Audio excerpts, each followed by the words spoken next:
Hôm nay mình làm cái máy cưa hai lưỡi nha. Mình chế mình cắt râm ri tường.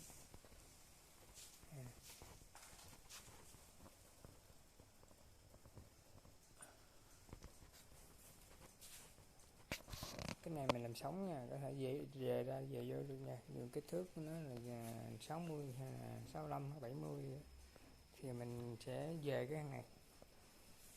Vì thì con ốc nó dặn này.